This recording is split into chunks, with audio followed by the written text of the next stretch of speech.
Hello everyone, my name is Marco Xavier. I am 29 years old and I'm here today to talk about LeetCode and technical interviews.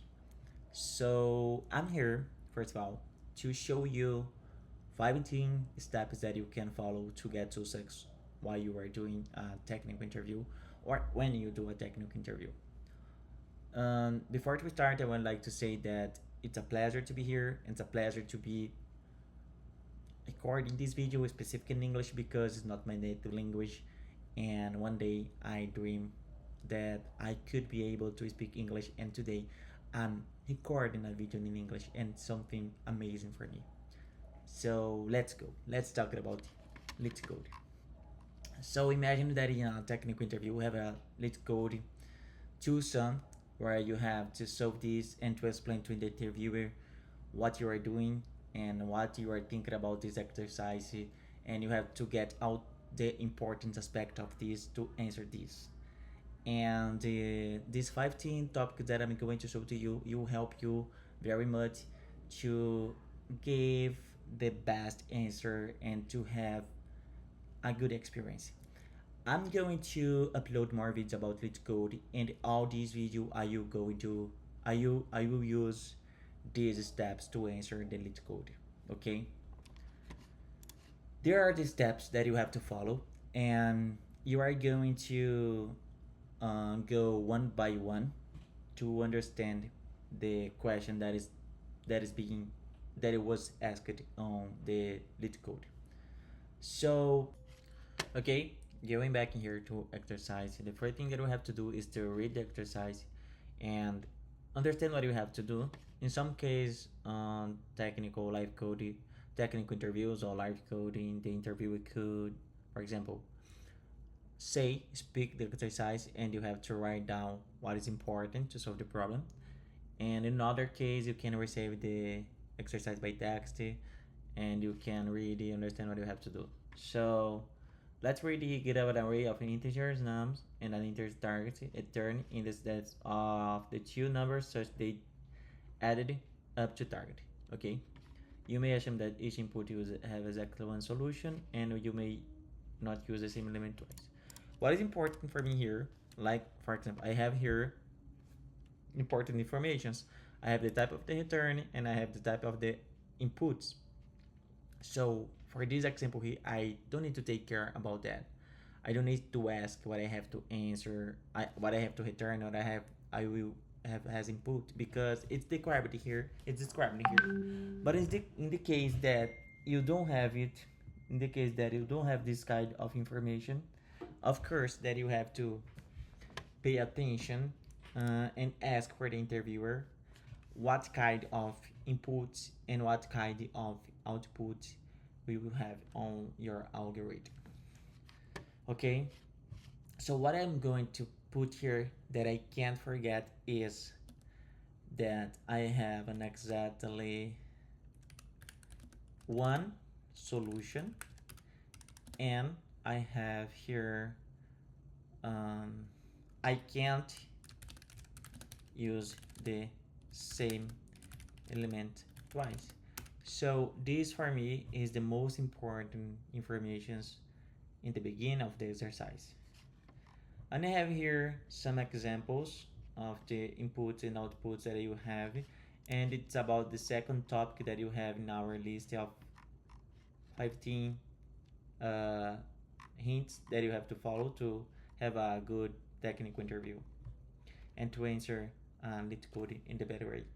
So, in a better way, make sure you understand the inputs and outputs is something very important. And for this motive, I have to pay attention on the example. What I have as example. Let's go to read. I have an example where I receive a news, an array of news 2, 7, 11, and 15, and a target 9, and I have it as an output 0, 1, and the explanation for that is because nums 0 plus nums 1 is equal 9. Yes, it's very good to understand what is happening here. What is happening here is that when the number of the position 0 and the number of the position 1 is added, you will have as result the number 9, because 2 plus 7 is 9, and it's what the example is showing here. And the example 2, you have nums 3, 2, 4, and the target 6, and you have as output 1 and 2, because 2 plus 4 is equal 7 is equal 6. Sorry. That's the motive that you have to pay attention, and the input and output that you have. You have some contrast here, and you have a follow-up that is very important. Can you come up with an algorithm that is less than O(n) squared times complexity? Why it's important? Because it's about the third element that you have in our list. Identify the most important aspect of the problem. If it's time complex, space complex, memory usage, or something else. What is the main goal? Like I say to you, it's very important. Make question to the interviewer. And a good question is, what is the most important aspect of the problem? It's time complex, space complex, is memory usage. And when you are talking about time complex, you are talking about big O notation. And if you're not familiarized with big O notation, I advise you to study this about that. I'm thinking about to upload a video about that too. But going ahead, what you have here is that you have to avoid a 1 square time complex solution for this problem. And we're going to think about this later. The next here, it's avoid being annoying by ask too many questions. It's important to make questions to the interviewer, but you have a time box to solve the problem. And for this motive, you have to choose good questions, and you have to think that the question that you are doing, that you are making, should be important to get a good answer, to get a good solution for the problem. So avoid being annoying by asking too many questions that doesn't make sense. Okay. And fifth, start by explaining the naive or brute force approach. The first thing that's come to mind, they show you can think critically. You don't need to write this code critically. You don't need to write this code, just describe it.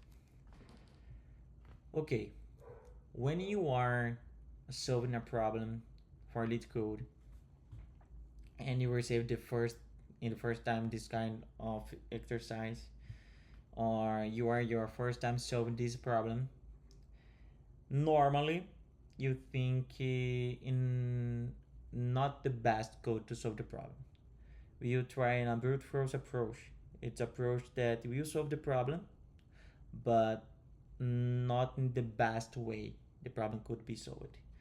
Normally you have a big time complex, for example. You have the answer, but you have a big time complex. And like the exercise asked for us, you have to avoid n squared time complex.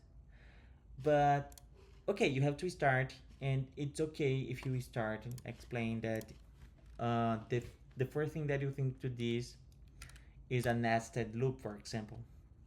You can do here something like, for example, you have a var I equals 0, and I if I is less than nums length I plus plus, and for, sorry, I think that you are seeing here, yeah, you are seeing, and here j, the nested loop normal,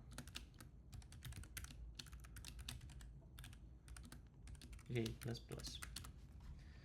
So for each interaction in the array, the first 4, you will have a second interaction for the all elements.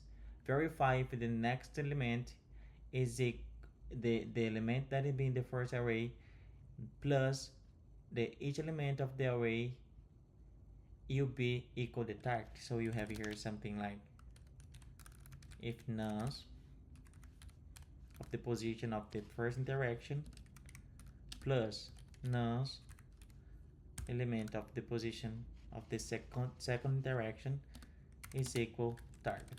If it's equal target, you're going to return the position I and j. And if you not find a solution, you return a new int 0. Okay? It's a nested loop, and as you know, for a nested loop, we will have a n square time complexity. It's a solution that you can give, but it's not the best solution. So if you run it,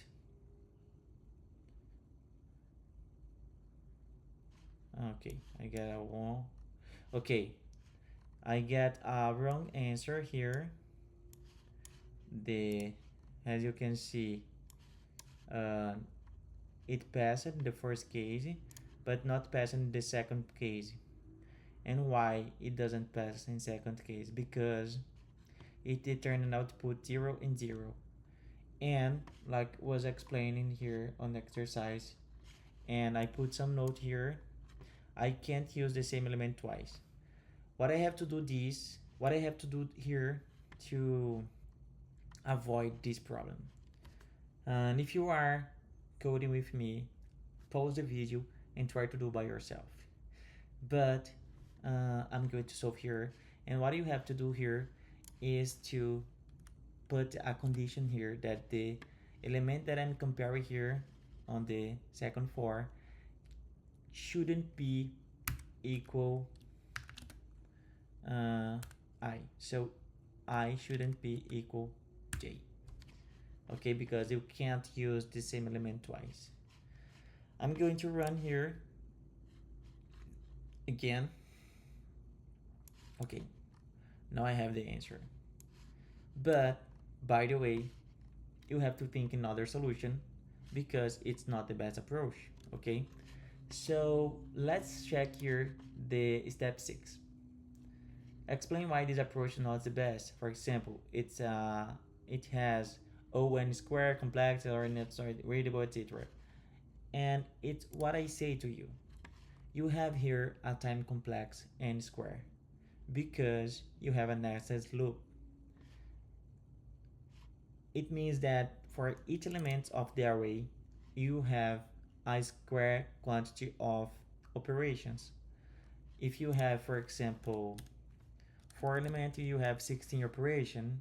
If you have 10 elements, you have 100 operations. 10 100 operation 10 time 10. And if you have, for example, 400 operations, you have 16,000 operations. So it's a lot, and of course it's something that you have to think about. Okay, and of course it's not the best approach to solve this problem. So we are going to think about another approach that could be better than this approach that you use it here. I created here a drawing to explain this approach for you. And for the next approach, a better approach for this problem, we are going to use a dictionary. And a dictionary is a collection of key and values. More knows as hash tables. Okay, so we are going to use a hash table to solve this solution, to solve this problem for in a better way. And this algorithm here, this solution, you have a big goal of n, and of course it's much better than the another one. I'm going to use the example here to show you how you are going to solve this and the flow of the algorithm that we are going to create. Okay, so the algorithm that you are going to create is algorithm that is going to have for to interact by the array. Okay, while you no, sorry, I say e because it's e in Portuguese. I'm sorry. So it's I less than example length, for example, and I++. Okay, and here you are going to define a complement. You understand why you define a complement here, and the complement is the okay. um before everything, I forgot, you have to define here an hash table that will be int and int values. It will be a key as int and a value as int too, because you store in our collection, in our hash table, the element in the position of the element. The element will be the key and the position of the element will be the value. Alright, so the complement of this will be target less example if. Why? You understand the next flow that you run on the array. I'm going to put the value for the complement and the e here. So okay, the next thing that you have to do here is verify if our I put HS, but it's HT because it's a hash table here. Yeah, you're gonna have verify if hash table has key equal complement. If you have a key equal complement, you are going to return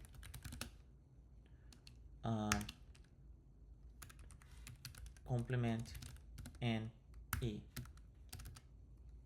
If you don't find, you are going to get to add it to our hash table our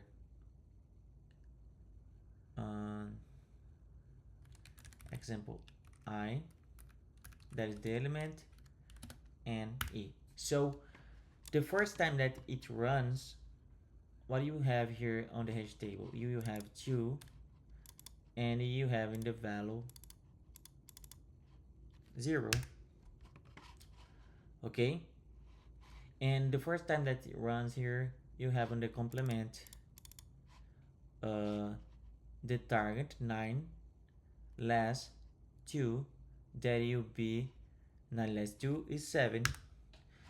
As you don't have in the hash table the number 7 yet, you will not have this key on the hash table, and you pass to the hash table edit, where you added the number 2 and the position 0. On the next flow of the for, on the next interaction, we will have the number 1, okay, for the I, and the number 1 for I is the position 1 and it's the value 7, and the target here will be 9 again, and but the example I will be 7 and the complement will be equal to when the what do you have to understand, when the e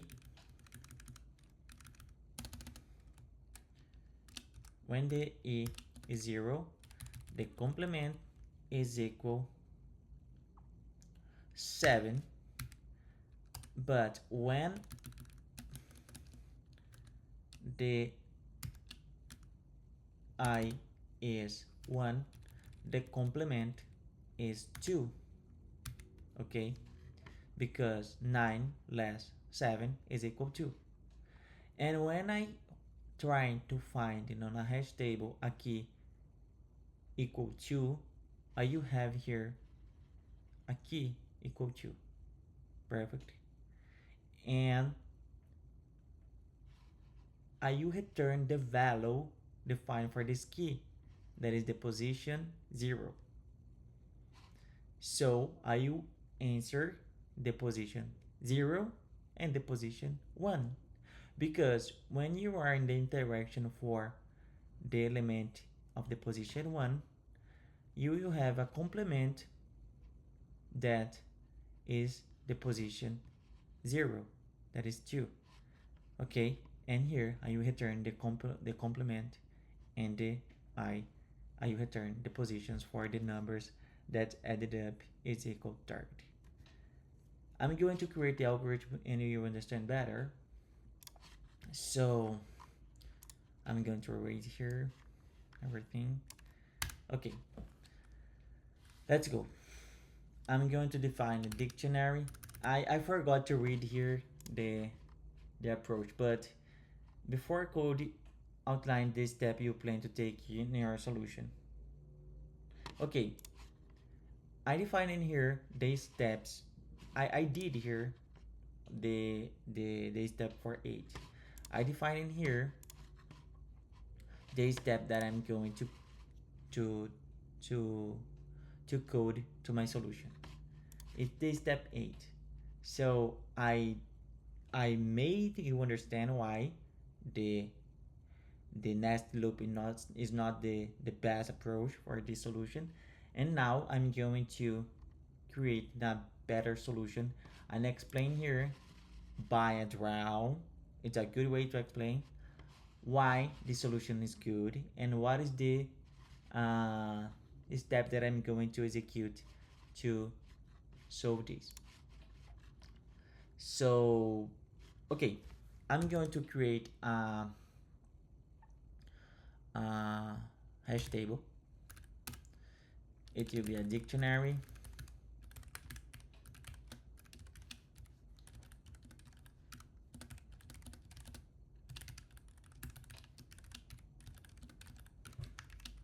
And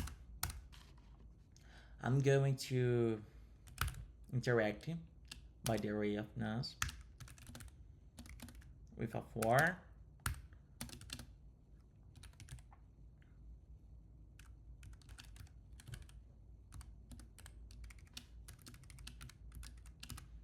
Okay, I'm going to define, like I define here, a complement, and the complement will be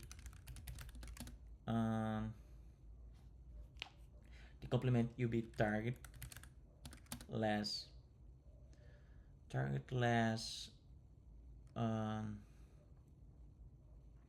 none position. That's it. Yeah, and I'm going to verify if I have a key that's a complement for the position, that for the actual position. I think that's it. Has key. I think that's it. Has key complement. If it has key that is equal complement, I'm going to return complement and if has key, no, HC. I ever put as HS, but it HD. Add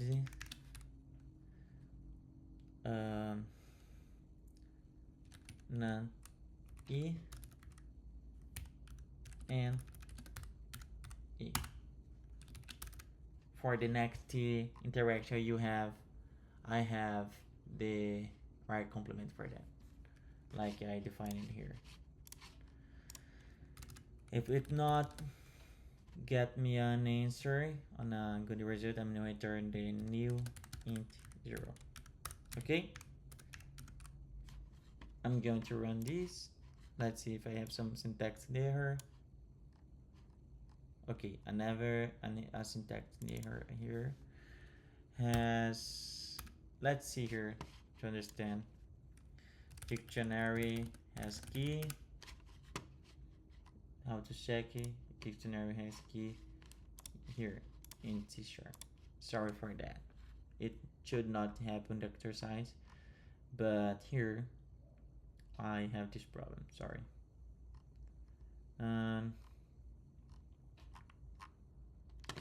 Dictionary. check if it exists a key on. No way, it's C sharp. C sharp. It contains key, it's not has key, it contains key. It contains key. Let's print again. No. No. Oh, I wrote wrong. My bad, I'm sorry. So what's happened here? I have a wrong result for that. What is wrong? Because complement. No, it's not the complement. It's not the complement. It's the value of the complement in each table. It's a table, hash table, complement. Yeah.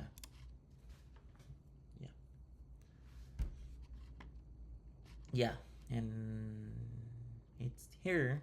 I have the result here, and it was a success, and it was a success. And in this success, you are running a algorithm O with time complex of ON. So it's the result that the interviewer expected, and I explained it. So I implemented the solution, I wrote the code, and I forgot of the steps. Yes, I forgot the steps, but let's go back to the steps here and analyze what you did while you were doing the exercise, while you are doing the solution for the problem. So like I said to you before, I code outline the step you plan to take in your solution, it was you did here on X called draw. And the 9 is modularize your code from the start, break into small functional parts and the comments. Of course, this step here is when you finish your algorithm and you get finished this, you can, for example, divide the code in small parts, like modularize this in small methods, and it's you get your code more readable. You understand? The next one is thinking about an error handling and how a code might break. Never assume inputs are always valid. Assume someone like Darth Vader is trying to break your function. How you safeguard against valid inputs and zoots. Comment your code where your these checks. Yes, it's very important. It's very important, but it's not necessary for this case for this LeetCode because this LeetCode have a specific test result here. Test cases where you can check where you have ever the values for number for nonce and to target. But when you are doing an algorithm or so in a technical problem live code, you have to make sure that your code is like getting possible errors. You have to validate if the nums it's not new, if the target and has a valid value, and some stuff like that. You have to verify uh, possible errors on your algorithm. That is the step is talking about. Avoid confused variable names like A and J. Write code that reads well and needs to understand. For example, here you use the complement var to define what you are doing here. You are trying to find a complement to the actual position of the interaction to get the value of the target. Okay, so it's a good way to implement this. It's better than, for example, define directed the subtraction here. Okay, so it's about the topic 12. Avoid confused variable names like A and J. A and J for loop is not bad because it's common, it's very used, so I don't know, I don't think that's a bad approach when you are doing an interaction between the array with a for example, as you have here. Okay, so don't care about that, but for this scenario here, it's a good name. For example, complement. If I put X here, for example, it's not a good name, but if I put complement, it's a good name. It's what the 12 um, step is saying. Test your code with very cases, no parameters, zero values, undefined values, no very large arrays, async scenario, etc. It's very good when you are not doing a LeetCode. You are doing exercise that the interview passed to you, and you are testing with the values that he passed to you in the chat, for example. It's good that you check if your algorithm is working with null values, with empty values, with empty arrays, etc. Try a lot of scenarios to show to the interviewer that you are a developer who cares about if your algorithm you run in all scenarios. You run correctly in all scenarios. And 14, ask the interview for feedback. Where can the code be improved? Does it work correctly? Are there alternative approaches? It's readable. Why you research online to improve it? How can performance be enhanced? It's very good. And the final one, the interview, you had your work. You had done your work as you were expected, and you asked the interview for a feedback to understand if you did good code, if you can improve in some place, in some part of your code, etc. It's of course a good approach. If the interview is satisfied with your solution and understand the question, discuss how you could adapt your approach for very large arrays. Interesting question. Interesting question. How can you um, satisfy your solution for very large arrays? So I would ask for you to comment on this video how you can, for this example, it's I ask that I'm making for you.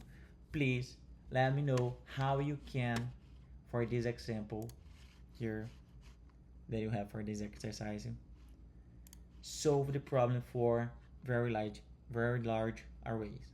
Let me know. Okay, so guys, that's it.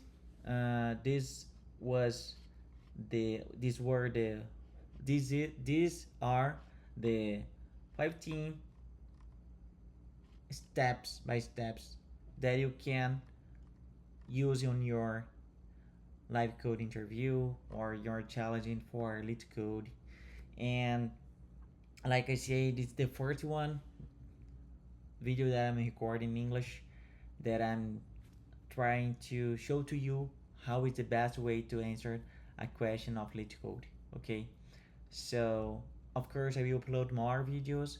I'm going to train more. I'm going to do more exercises. I'm going to study more about the structure, data structure, and algorithms. And of course, I will be better and better. And it's the advice that I give to you too.